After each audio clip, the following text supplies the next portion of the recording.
Hello guys, today we have with us Dr. Abhilash Gaviraju Garu, and he is a consultant radiation oncologist here at Medicover Cancer Hospitals in Vizag. Hello sir. Hi. Hi, thank you so much. Thank you for this opportunity. I'm Dr. Abhilash. I'm a consultant radiation oncologist here at Medicover Cancer Institute in Visakhapatnam.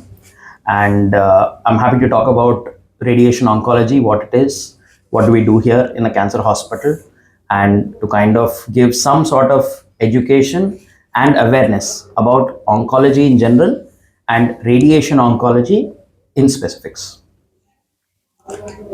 Yes sir, thank you sir. Thank you so much for being with us here. Happy to help. Yes sir. Sir, before we proceed with the interview, I'd like to ask you, sir, what are the basic procedures in radiation oncology that we usually perform? Right. So, unlike, say, in medicine or in surgery, there are procedures per se. In medicine, you have diagnostic tests, you have some procedures, biopsies, etc. In surgery, you have multiple types of surgeries, from head to toe. But in radiation oncology, we do not have multiple procedures per se. So we only have the art and the treatment of radiation therapy and how we deliver radiation to the tumors. So from head to toe, starting from the brain or the face, the head and neck, the chest, the abdomen, the pelvis, the extremities, wherever there is a need to deliver radiation therapy, there is a specific protocol in place. We have SOPs in place. So we basically execute those SOPs. So basically, when a patient comes to our department or is referred to our department for radiation therapy, the first thing we need to identify is what is the diagnosis of the patient. Where does this patient require radiation therapy? So for that designated area, a CT scan is done with some immobilization devices. And once the CT scan is over, we sit with our technician or the technical team and design or plan the radiation treatment in a very conformal and a precise manner. And that treatment is subsequently executed in the following few weeks. So at the end of the day, that is just radiation oncology. And this is the only procedure we do to treat radiation patients. Sir ఇప్పుడు మీరు ఇందాక mention చేసినట్టుగా we have standard operational protocols to execute this sort of radiology procedures. ఇప్పుడు what indications do we have to conduct radiology procedure? So, this is one of the biggest misnomers or myths in terms of terminology as well. So, there is a difference between radiology and radiation oncology. I don't mean to, catch him off guard. This happens amongst all the senior doctors as well within the, medical fraternity. So, I just like to highlight that distinction, give that distinction. Radiology or a radiologist is someone who deals predominantly with imaging. So your ultrasounds, your chest x-rays, your CT scans, your MRI scans, PET scans, they all fall under imaging modalities. So a radiologist does only imaging, whereas a radiation oncologist is one of the pillars in a cancer hospital. We actually treat patients with radiation therapy. So coming to your question, how do we, Indications. what are the indications for radiation therapy? So indications vary from site to site and from diagnosis to diagnosis. In some conditions or in some diagnosis, radiation therapy is the sole modality of management without the need of surgery, without the need of chemotherapy. But in most diagnosis, what we have is a multidisciplinary or a multi-modality form of management. What do I mean by that? Where all three departments, the surgeons, the medical oncologists, and the radiation oncologists, we kind of sit together. And as I've already explained, there are SOPs for every subsite, every diagnosis, and we execute with a common understanding between three departments. Say, if you come to specifics, so for example, if you take brain tumors, in brain tumors, the predominant role is first surgery, and it is consolidated with radiation therapy. If you come to head and neck cancers, For oral cavity tumors, the predominant role is first surgery, and then you consolidate with radiation therapy. For throat cancers, cancers of the nasopharynx, larynx, hypopharynx, the predominant role is of radiation therapy and with some chemotherapy. So the indications per se for radiation therapy in any particular site depend upon various factors and depends upon the histopathological or biopsy report. If a patient has come to us after surgery, we look at the histopathological report and we identify adverse risk pathological factors which can potentially cause disease recurrences. So, radiation therapy prevents or decreases those recurrences. In some cases, as I've said, radiation therapy is the primary modality of management, predominantly in head and neck cancers and in gynecological malignancies like cervical cancer. Radiation therapy is the primary modality. But in other diagnoses, we work with other departments and create a SOP or a treatment plan and we execute that plan. That was very enlightening sir. ఇప్పుడు cancer గురించి మాట్లాడుకున్నప్పుడు one of the major things that patients are aware of or concerned of is pain. Sir ఇప్పుడు radiation therapy అనేది like how relevant is radiation therapy with respect to pain, ఎంత ఎఫిషియెంట్గా ఉంటుంది అని చెప్పగలరు? సో పేషెంట్స్ పెయిన్లో వచ్చినప్పుడు రేడియేషన్ థెరపీ చేస్తే పెయిన్ తగ్గుతుందా? That's the basic premise. So కొన్ని కండిషన్స్లో పేషెంట్స్ చాలా పెయిన్తో మన దగ్గరికి ప్రజెంట్ అయినప్పుడు రేడియేషన్ థెరపీ ఒక ఎమర్జెన్సీగా చేస్తాము. వాళ్ళల్లో పెయిన్ రిలీఫ్ కోసమే చేస్తాం రేడియేషన్ థెరపీ. దీని ఇండికేషన్స్ లిమిటెడ్గా ఉంటాయి. ప్రిడామినెంట్గా బోన్ పెయిన్ అంటే స్పైనల్ ట్యూమర్స్ ఆర్ బోన్ మెటాస్టసిస్ అంటే వెన్నుపూసలో జబ్బు లక్షణాలు వచ్చి వెన్నుపూస మీద ఒత్తిడి పడడం ఆర్ ఇంగ్లీష్లో స్పైనల్ కార్డ్ కంప్రెషన్ అంటాం.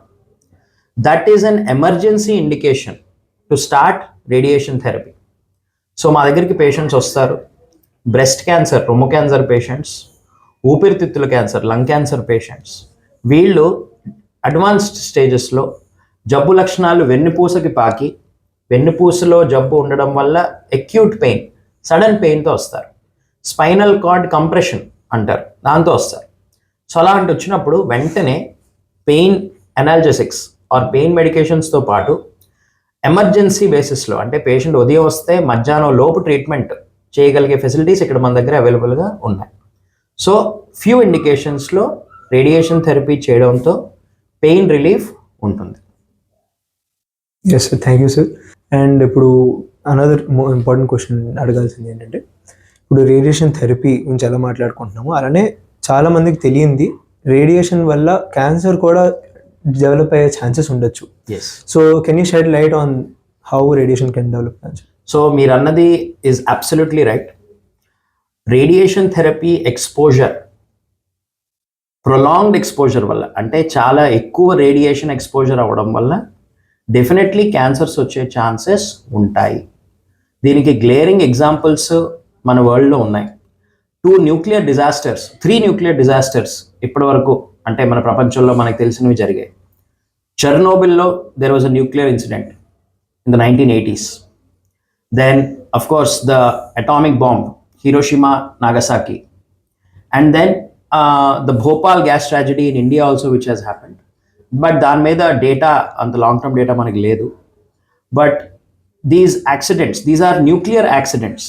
ఏది ది అటామిక్ బాంబింగ్స్ కానీ చెర్నోబిల్లో జరిగిన మిస్హ్యాప్ కానీ, వాటి వల్ల ట్రెమెండస్ రేడియేషన్ ఎక్స్పోజర్ పబ్లిక్కి, నార్మల్ పీపుల్కి, అక్కడ వర్కర్స్కి అందరికీ జరిగింది.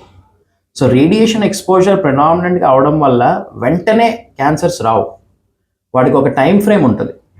బట్ ఒక ఫ్యూ డెకేడ్స్ తర్వాత ఖచ్చితంగా క్యాన్సర్స్ అనేవి వస్తాయి. But that depends on the dose of radiation, అంటే ద డోస్ ఆఫ్ ఎక్స్పోజర్, ఎంత డోస్ వెళ్ళింది. ఇప్పుడు day in and day out, ఇప్పుడు మేము క్యాన్సర్ హాస్పిటల్స్లో పనిచేస్తున్నాం. ఇప్పుడు మేము ఇదే పని ఆల్మోస్ట్ 10 ఏళ్ళుగా చేస్తున్నాం. సో మరి సార్, మరి మీకు డెఫినెట్లీ రిస్క్ ఎక్కువ ఉంటుంది కదా అని చాలామంది మమ్మల్ని అడుగుతూ ఉంటారు, students, family members etcetera. But there are techniques and there are monitoring methods where radiation exposure అనేది లిమిట్ చేస్తాము, టెక్నిక్స్ ఉంటాయి, జాగ్రత్తలు తీసుకుంటాము, etcetera. Coming to treatment of patient. So మీరు అడగచ్చు, sir day in and day out ఇప్పుడు radiation పేషెంట్స్కి treatment అవుతుంది అండ్ మీరు కూడా వాళ్ళకి ఎక్స్పోజ్ అవుతూ ఉంటారు, స్టాఫ్ ఎక్స్పోజ్ అవుతూ ఉంటారు, సో ఎలా ఉంటుంది? సో రేడియేషన్ ట్రీట్మెంట్స్ వల్ల జరిగే exposure to the public or to the doctors or the staff is extremely minimal. నిజంగా రేడియేషన్ ఎక్స్పోజర్ అవడం వల్ల మాకు రిస్క్ ఉండుంటే అసలు మా ఫీల్డే ఉండేది కాదు.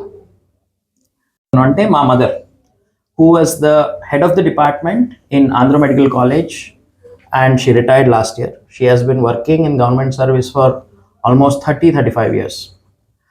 మా మదర్ 80sలో ట్రైనింగ్ తీసుకున్నారు.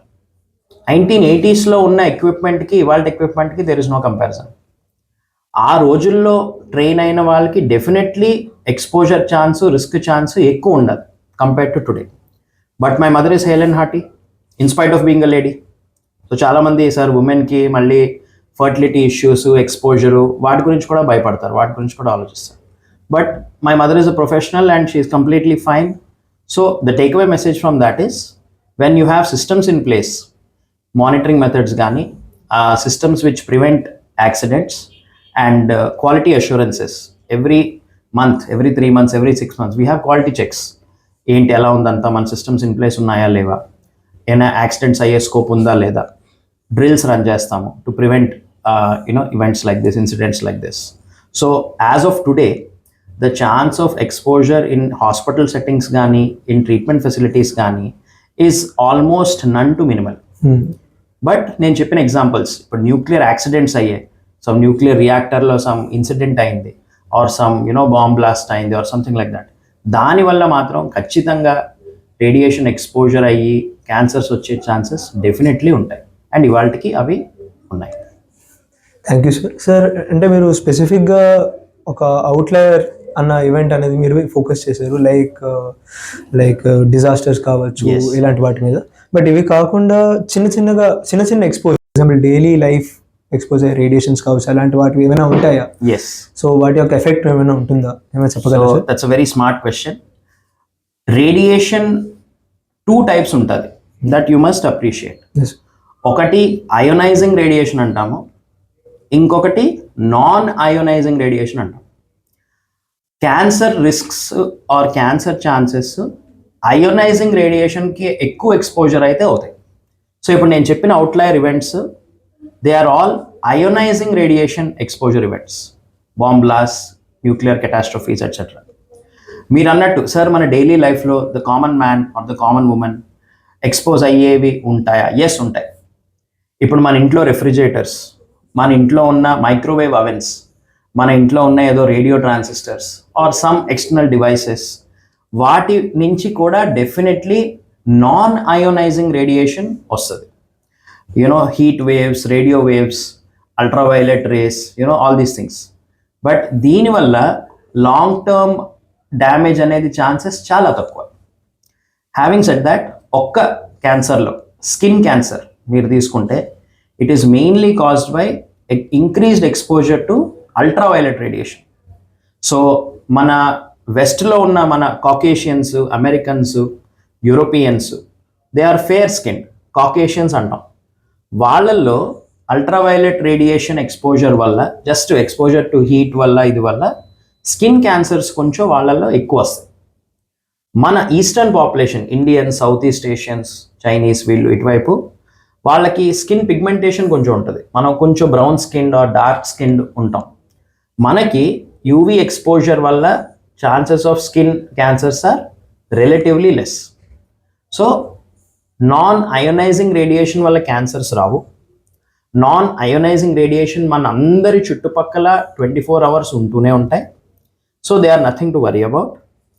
అయోనైజింగ్ రేడియేషన్ నుంచి మనం డెఫినెట్లీ కేర్ఫుల్గా ఉండాలి, దాని గురించి తెలుసుకోవాలి, and we should be aware about it. Yes sir, thank you sir. Sir, on a similar note, radiation therapy గురించి మాట్లాడుతున్నాము. జనరల్గా రేడియేషన్ థెరపీ ఇవ్వడం వలన టార్గెట్ టిష్యూస్ కాకుండా సరౌండింగ్ నార్మల్ టిష్యూస్ మీద కూడా ఎఫెక్ట్ పడే ఛాన్సెస్ ఉండొచ్చు. ఒకవేళ ఉంటే ఎంతవరకు ఉండొచ్చు అని చెప్పేసి మీరు చెప్పగలరా sir? That's a very very excellent question. It's a very technical question. So ఈ పాయింట్ మేము రేడియేషన్ ఆంకాలజీ ట్రైనింగ్లో వెళ్ళిన తర్వాతే మాకు తెలుస్తాయి ఈ పాయింట్స్ అన్ని. It's very good that you guys are asking, very pertinent questions. So your question is 100% correct. ఒక పేషెంట్కి రేడియేషన్ థెరపీ ట్రీట్మెంట్ అవుతున్నప్పుడు చుట్టుపక్కల ఉన్న సరౌండింగ్ నార్మల్ టిష్యూ అంటాం. దానికి మాకు టెక్నికల్ టర్మ్ కూడా ఉంది. దాన్ని OAR అంటాం. OAR అంటే ఏంటంటే abbreviation organ at risk. Organ అంటే అంగం, అట్ రిస్క్ అంటే వాటికి రేడియేషన్ అయ్యే రిస్క్ ఉంది అని చెప్పి. So radiation therapy treatments plan చేస్తున్నప్పుడు యాజ్ అ రేడియేషన్ ఆంకాలజిస్ట్ మా గోల్ ఏమిటి అంటే వెరీ సింపుల్ అండి. ఒక లైన్లో చెప్పాలంటే ట్యూమర్ని ట్రీట్ చేయాలి, నార్మల్ టిష్యూని సేవ్ చేయాలి. At the end of the day ఎవరన్నా చేసేది అదే. సో ట్యూమర్ని ట్రీట్ చేస్తున్నప్పుడు ఓన్లీ ట్యూమర్కే రేడియేషన్ డోస్ ప్లాన్ చేస్తూ సరౌండింగ్ నార్మల్ ఏరియాకి 1% కూడా రేడియేషన్ డోస్ వెళ్లకుండా ఎవరన్నా ట్రీట్మెంట్ చేయగలరా సార్ అంటే అది ప్రపంచంలో జరగని పని. సరౌండింగ్ నార్మల్ టిష్యూకి డెఫినెట్గా కొంచెం రేడియేషన్ ఎక్స్పోజర్ అవుతుంది. But that is the difference between a tumour and a normal tissue. ఏంటి అంటే ఒక ట్యూమర్లో అండ్ ఒక నార్మల్ టిష్యూలో సెల్స్లో DNA అనేది ఏర్పడి ఉంటుంది. ట్యూమర్లో ఉండే DNAకి మనం క్యాన్సర్ ట్రీట్మెంట్ చేసినప్పుడు అది కీమోథెరపీ అవ్వచ్చు, అది రేడియేషన్ అవ్వచ్చు, అది సర్జరీ అవ్వచ్చు. ఒకసారి క్యాన్సర్ సెల్లో ఉండే DNAకి డ్యామేజ్ అయితే ఆ క్యాన్సర్ సెల్ మళ్ళీ రిపేర్ అయ్యే కెపాసిటీ కోల్పోతుంది. బట్ సరౌండింగ్ నార్మల్ టిష్యూకి డ్యామేజ్ అయినా కూడా దాన్ని డివైడ్ అయ్యే కెపాసిటీ ఆర్ రిపేర్ అయ్యే కెపాసిటీ కోల్పోదు. సో దీనికి ఒక సింపుల్ ఎగ్జాంపుల్ మీకు చెప్పాలంటే, చిన్నప్పుడు మనం పిల్లలుగా ఉన్నప్పుడు ఆడుకునేటప్పుడు అందరికీ మోకాళ్ళు పడతాము, దెబ్బలు తగులుతాయి మనకి, బట్ వాటికి అవే ఎలాగ నార్మల్ అవుతాయి. సో బేసికలీ సెల్స్ డివైడ్ అవ్వడం, కణాలు మళ్ళీ రిపేర్ అవ్వడం, నార్మల్ అవ్వడం అనేది జరుగుతుంది. సో రేడియేషన్ థెరపీ ట్రీట్మెంట్లో కూడా ట్రీట్మెంట్ అవుతున్నప్పుడు డెఫినెట్లీ కొన్ని సైడ్ ఎఫెక్ట్స్ ఉంటాయి. అదెందుకు అంటే నార్మల్ టిష్యూకి కూడా కొంచెం రేడియేషన్ డ్యామేజ్ అవ్వడం వల్ల. బట్ టైంతో, మెడికేషన్స్తో, ప్రికాషన్స్తో ఆ నార్మల్ టిష్యూస్ మళ్ళీ హీల్ అవుతాయి అండ్ కంప్లీట్లీ నార్మల్గా వెనక్కి రిపేర్ అవుతాయి. But at the same time tumour cells or cancer సెల్స్లో ట్రీట్మెంట్ వల్ల అవి కిల్ అవుతాయి ఆర్ అవి నశిస్తాయి. అవి మళ్ళీ వెనక్కి గ్రో అవ్వవు. That is the basic mechanism of radiation therapy. Yes sir. Sir, ఇప్పుడు మీరు ఇందాక ఒకటి స్పెసిఫిక్గా మెన్షన్ చేశారు, లైక్ ఇప్పుడు మన పేషెంట్స్ మీద సైడ్ ఎఫెక్ట్స్ అనేవి రేడియేషన్ థెరపీ వల్ల చాలా ఉంటాయి అని చెప్పేసి చెప్తున్నారు. సో ఈ సైడ్ ఎఫెక్ట్స్ జనరల్గా ఎలా ఉండొచ్చు, ఎంత ఎక్స్టెంట్ వరకు ఉండొచ్చు, భరించగలమా లేదా అనేది మీరు చెప్పగలరా? సో ద బేసిక్ పాయింట్ గుర్తుపెట్టుకోవాల్సింది ఏంటి అంటే, ఒక వైద్యం ఉంది అంటే ఒక ప్రాబ్లంకి, దానికి సైడ్ ఎఫెక్ట్ లేని వైద్యం ఈ భూమి మీద లేదు for any condition. Suppose surgery అయింది ఎవరికన్నా, దాని సైడ్ ఎఫెక్ట్ ఏంటి? డెఫినెట్లీ సర్జరీ చేసినట్టు ఒక స్కార్ ఉంటుంది, ఒక మరక ఉంటుంది, స్కార్ ఫైబ్రోసిస్ ఉంటుంది, చిన్న కాస్మెటిక్ డిస్ఫిగర్మెంట్ ఉంటుంది. కీమోథెరపీ సపోజ్ చేసాము, దాని సైడ్ ఎఫెక్ట్స్ ఏంటి అంటే హెయిర్ లాస్ ఉంటుంది, వాంతులు అవడం ఉంటుంది, వికారంగా ఉండడం, ఆకలి తగ్గడం, బరువు తగ్గడం, ఇవన్నీ. అలాగే రేడియేషన్ థెరపీ వల్ల కూడా సైడ్ ఎఫెక్ట్స్, ఎక్కడ మనం రేడియేషన్ థెరపీ చేస్తున్నాము దాన్ని బట్టి సైడ్ ఎఫెక్ట్స్ ఉంటాయి. గుర్తుపెట్టుకోవాల్సింది ఏమిటి అంటే, all these side effects are temporary, they are not permanent. Patient age బట్టి, పేషెంట్ ఫిజికల్ కండిషన్ బట్టి, పేషెంట్కి ఉన్న other medical problems. So for example మా దగ్గరకు వచ్చే యూజువల్గా క్యాన్సర్ పేషెంట్స్ అందరూ ఒక యావరేజ్గా చూస్తే 60 సంవత్సరాల పైనే ఉంటారు. అండ్ మనకి భారతదేశంలో అండ్ ఎస్పెషలీ సౌత్ ఇండియాలో 60 సంవత్సరాలు దాటిన తర్వాత డెఫినెట్లీ షుగర్ అని, బీపీ అని, థైరాయిడ్ అని, సమ్ కార్డియాక్ డిజీజ్ అని, అదర్ మెడికల్ ఇష్యూస్తో కూడా మన దగ్గరికి వస్తారు. సో వాటి వల్ల కూడా మన cancer treatment side effects, radiation treatment side effects influence అవుతాయి. సో బ్రాడ్గా చెప్పాలి అంటే రేడియేషన్ థెరపీ సైడ్ ఎఫెక్ట్స్ని 2 భాగాలుగా డివైడ్ చేయొచ్చు. ఒకటి అక్యూట్ సైడ్ ఎఫెక్ట్స్ అంటాం. అక్యూట్ సైడ్ ఎఫెక్ట్స్ అంటే ఏమిటి? రేడియేషన్ ట్రీట్మెంట్ అవుతున్నప్పుడు అండ్ రేడియేషన్ ట్రీట్మెంట్ నుంచి 3 నెలల వరకు వచ్చే సైడ్ ఎఫెక్ట్స్ని అక్యూట్ అంటాం ఆర్ షార్ట్ టర్మ్ అంటాం. డెఫినెట్లీ ఇవి అందరి పేషెంట్స్కి ఉంటాయి అండ్ పేషెంట్ డయాగ్నోసిస్ బట్టి, అంటే పేషెంట్కి ఉన్న జబ్బు బట్టి మనం ఎక్కడైతే రేడియేషన్ చేస్తున్నామో ఆ ఏరియాకి సంబంధించిన సైడ్ ఎఫెక్ట్స్ ఉంటాయి. ఫర్ ఎగ్జాంపుల్, మెదడుకి రేడియేషన్ చేసినప్పుడు పేషెంట్కి చిన్న హెడేక్ ఉండొచ్చు, చిన్న వామిటింగ్ ఉండొచ్చు, చిన్న ఇరిటేషన్ ఉండొచ్చు. ఫర్ ఎగ్జాంపుల్, గొంతు భాగానికి, మెడ భాగానికి రేడియేషన్ చేసినప్పుడు ఇక్కడ చర్మం రంగు కొంచెం మారుతుంది. పేషెంట్ అన్నం మింగినప్పుడు, ఒక ముద్ద దిగినప్పుడు చిన్న నొప్పి, ఇబ్బంది ఉంటుంది. అండ్ కీమోథెరపీ సైడ్ ఎఫెక్ట్స్ వల్ల కొంచెం నాసియా, వామిటింగ్, వెయిట్ లాస్ ఉంటుంది. ఆడవాళ్ళకి గర్భసంచి భాగం దగ్గర రేడియేషన్ థెరపీ చేసినప్పుడు గ్యాస్ట్రైటిస్ ఉండడం, నీరుడు విరోచనంలో కొన్ని డిస్టర్బెన్సెస్ రావడం ఇలా ఉంటుంది. సో కామన్ సైడ్ ఎఫెక్ట్స్ అంటూ లేవు. ఎక్కడైతే ట్రీట్మెంట్ చేస్తామో ఆ ఏరియాకి సంబంధించిన సైడ్ ఎఫెక్ట్స్ ఉంటాయి. కొన్ని సైడ్ ఎఫెక్ట్స్ అంటే సార్ 3 నెలల వరకు అక్యూట్ అని చెప్పారు. సో 3 నెలల తర్వాత నుంచి ఒక 2 సంవత్సరాల వరకు లేట్ సైడ్ ఎఫెక్ట్స్ అంటాం. ఆ లేట్ సైడ్ ఎఫెక్ట్స్ అనేవి పాత కాలంలో పాత టెక్నాలజీ, ఓల్డ్ టెక్నాలజీ వాడడం వల్ల అవి ఎక్కువ ఉండేవి. ఇవాల్టి latest techniques or latest technology వాడడం వల్ల late or chronic side effects కూడా చాలా వరకు మినిమైజ్ అయిపోయాయి. So at the end of the day the takeaway message ఏమిటి అంటే, సైడ్ ఎఫెక్ట్స్ లేకుండా ట్రీట్మెంట్ ఉండదు. సార్ నాకు అసలు చీమ కొట్టకూడదు సార్, నాకు ట్రీట్మెంట్ అయిపోవాలి, నాకు ఎక్సలెంట్గా అవ్వాలి అంటే అది ఇక్కడ కాదు, మీకు America, London, wherever you want to go అక్కడ అవ్వదు. Side effects is a part and parcel of the treatment and all side effects are manageable. Most side effects are temporary. That was an enlightening response sir. And ఇప్పుడు cancer గురించి మాట్లాడుకోవాలంటే డెఫినెట్గా ఆడవాళ్ళల్లో కామన్గా మేజర్గా వచ్చే cancers గురించి మాట్లాడుకోవాలి. Breast cancer, cervical cancer.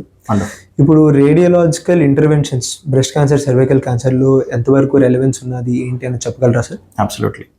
So the cancers in women అంటే ఆడవాళ్ళల్లో క్యాన్సర్స్ చాలా ఎక్కువగా పెరుగుతున్నాయండి.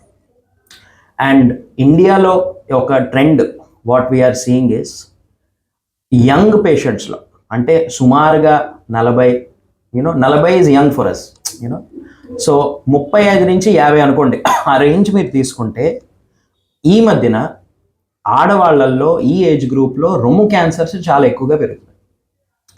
That is very specific to at least our country what we're seeing data, research, statistics చూస్తే. If you look at Indian statistics, Globocan అని we have an organisation. Every year epidemiological studies చేస్తారు, statistics అంతా తీస్తారు. అసలు disease burden ఎంత ఉంది, cancer cases burden ఎంత ఉంది, మనకి వస్తుంది data. So as he rightly pointed out, ఆడవాళ్ళల్లో భారతదేశంలో అండ్ ప్రపంచంలో the number 1 cancer now is breast cancer or రొమ్ము క్యాన్సర్. ఒక 20-30 ఏళ్ళ క్రితం ఇన్ని కేసులు లేవు, అన్ని కేసులు చూసేవాళ్ళం కాదు. బట్ నౌ ర్యాంపెంట్గా కేసెస్ మనం చూస్తున్నాం. సో బ్రెస్ట్ క్యాన్సర్ కాంట్రిబ్యూషన్ ఫీమేల్స్లో ఈజ్ 26.6%. అంటే ఏంటండి, క్యాన్సర్తో ఉన్న ఆడవాళ్ళందరినీ మీరు ఒక లైన్లో నించోబెడితే 4 ఒకరికి బ్రెస్ట్ క్యాన్సర్ ఉంటుంది. నంబర్ 2 క్యాన్సర్ భారతదేశంలో ఆడవాళ్ళలో వచ్చేది సర్వైకల్ క్యాన్సర్. సర్వైకల్ క్యాన్సర్ అంటే ఏంటండి, గర్భాసంచి ముఖద్వారపు క్యాన్సర్. సో కొంచెం వీటి రెండింటి గురించి మాట్లాడదాము.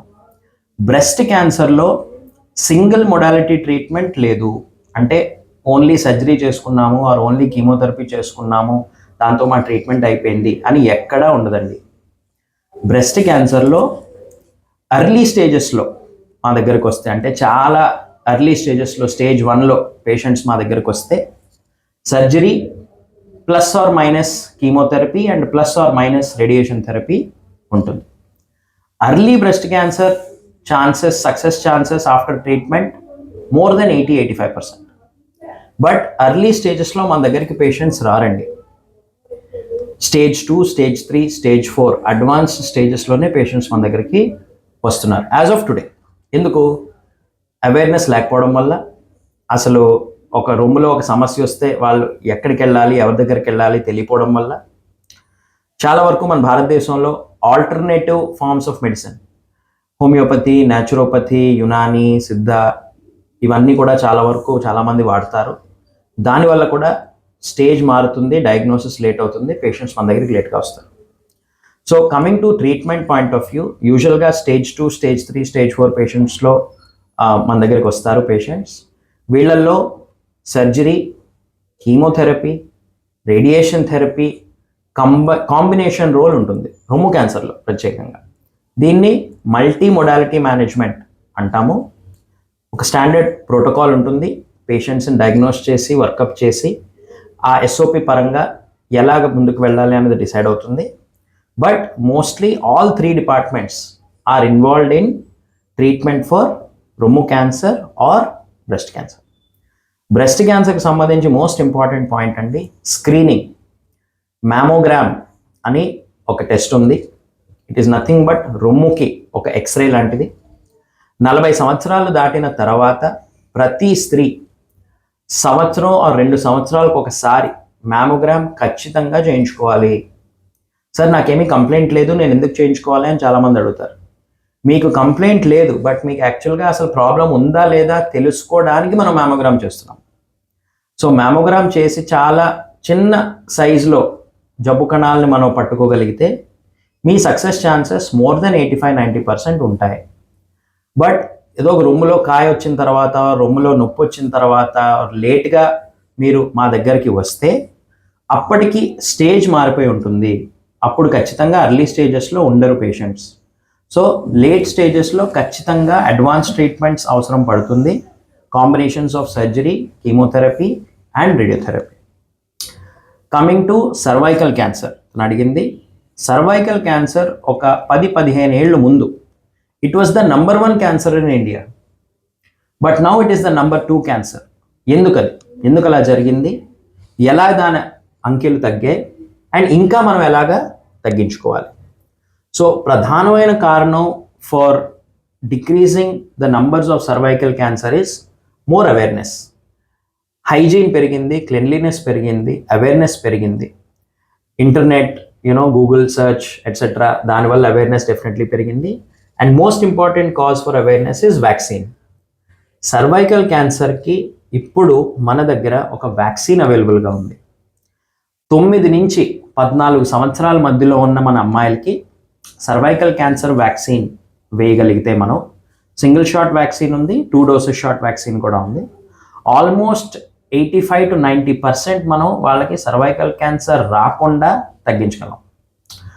ఈ సర్వైకల్ క్యాన్సర్ వ్యాక్సిన్ ఇంకా గవర్నమెంట్ వ్యాక్సిన్ ప్రోగ్రాంలో ఇన్కార్పొరేట్ అయ్యి లేదు. సో ప్రస్తుతానికి కమర్షియల్గా అవైలబుల్గా ఉంది. ఒక వ్యాక్సిన్ కాస్ట్ రఫ్గా 3,000 to 4,000 రూపీస్ ఉంటుంది. ఇలాంటివి 2 షాట్స్ రికమెండెడ్ ఉంది.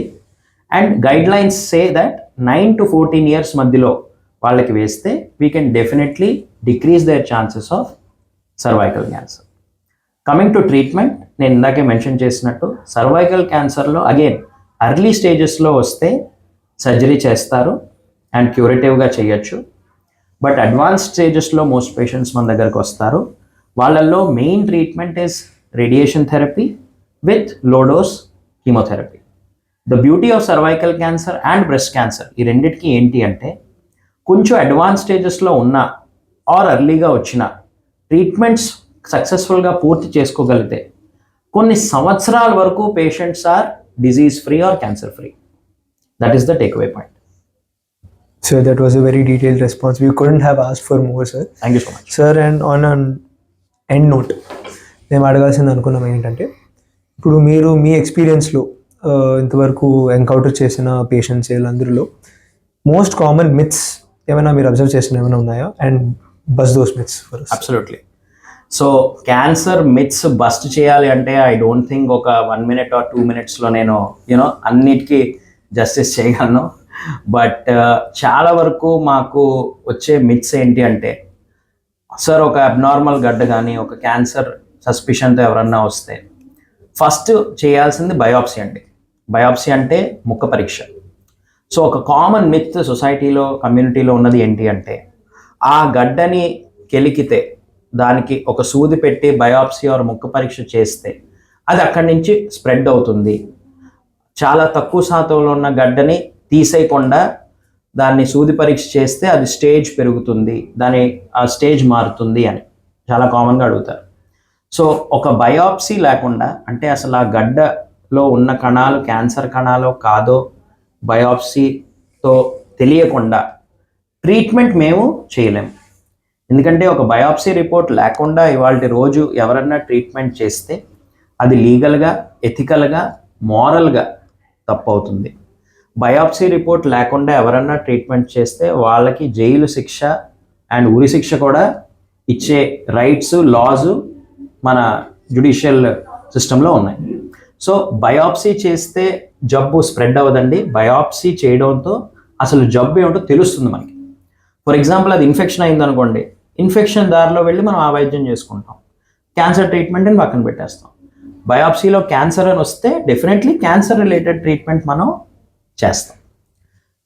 సెకండ్ మోస్ట్ కామన్ ఒక మిత్ ఆర్ ఒక అలిగేషన్ ఆర్ ఒక స్కెప్టిసిజం ఏమిటి అంటే, ఈ వైద్యాలన్నీ వెస్టర్న్ వైద్యాలు, ఎల్లోపతి, ఇదంతా యుఎస్ నుంచి, ఏదో యూరోప్ నుంచి, యూకే నుంచి వచ్చిన వైద్యాలు, వీటి వైద్యాల వల్ల, ఈ ఇంగ్లీష్ మందుల వల్ల చాలా సైడ్ ఎఫెక్ట్స్ ఉంటాయి. సో అండ్ ఈ వైద్యాలన్నీ చాలా ఖరీదుగా ఉంటాయి, చాలా ఫైనాన్షియల్గా, ఇమోషనల్గా, సైకలాజికల్గా చాలా బర్డన్ పడుతుంది. సో వాటి బదులు మన మందులు ఉన్నాయి, మన ఆయుర్వేదాలు ఉన్నాయి, మన హోమియోపతి ఉన్నాయి, యోగా ఉంది, ఇవన్నీ చేస్తే క్యాన్సర్లు ఎందుకు తగ్గవు అని చాలామంది కూడా మమ్మల్ని ప్రశ్నిస్తూ ఉంటారు. So I agree with you partly. అంటే ఏంటి, ఇవి డెఫినెట్లీ వెస్టర్న్ మందులు, బట్ ఇవి ఒక సైంటిఫిక్ బేసిస్లో రీసెర్చ్ మెథడాలజీ పరంగా ఏర్పడిన వైద్యాలు. అండ్ మీకు ఇందాకే చెప్పినట్టు సైడ్ ఎఫెక్ట్ లేని వైద్యం ఈ భూమి మీద లేదు. మన హోమియోపతి మందులు కానీ, మన ఆయుర్వేద మందులు కానీ, మన న్యాచురోపతి మందులు కానీ, వాటికి సైడ్ ఎఫెక్ట్స్ లేవు అనుకోకండి. వాటి రెస్పెక్టివ్ సైడ్ ఎఫెక్ట్స్ వాటికి ఉంటాయి.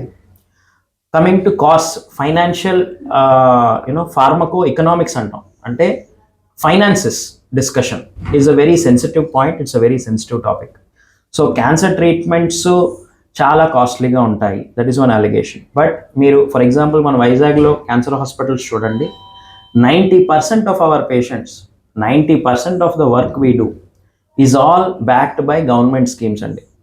మన ఎన్టీఆర్ వైద్య సేవ, మన EHS, ESI, ECHS, CAPF, multiple government schemes ఉన్నాయండి. 90% of our patients are all in those schemes.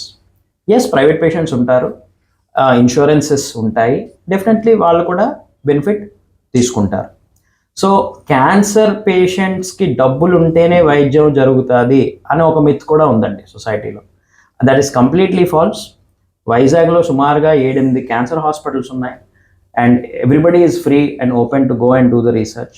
So government has provided excellent schemes for cancer patients, and అవన్నీ రెగ్యులర్గా day in and day out మనం చేస్తున్నాం. These are the 2-3 big myths I want to bust. Yes, sir. Thank you so much. Once again, thanking you for this interview, sir. Thank you. And we'd like to